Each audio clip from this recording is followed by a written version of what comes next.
கண்டிப்பா நில்லுங்க அப்படியே. சரி ஆனந்தராஜா பொண்ணை கேட்டுக்கிறேன். மீனா மீனா சொல்றது காது கேக்குதா? கேக்குதுல்ல? எனக்கு சவுண்டே வரலையே. வேகமா கேட்கறது வேகமா வரணும்.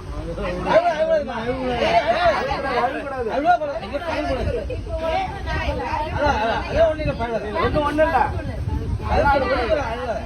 ஆண்டி பேசுறா மீனா.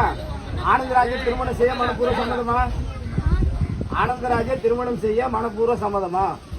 எனக்கு சம்மதம் சொல்லு. ஆனந்தராஜ மீனாவை திருமணம் செய்ய மனப்பூர்வ சம்மதமா? எனக்கு நீ சொல்றது பொண்ணுக்கும் மாப்பிள்ளைக்கும் பாத்தீங்கன்னா சம்மதமா ஏற்பட்டிருக்கு. பொண்ணோட தாய்மாமன் எங்க இருக்காரு? ஏன்னா பொண்ணுக்கும் மாப்பிள்ளைக்கும் மீனாவுக்கும் ஆனந்தராஜுக்கும் பாத்தீங்கன்னா ஜாதக பொருத்தம் 10க்கு மன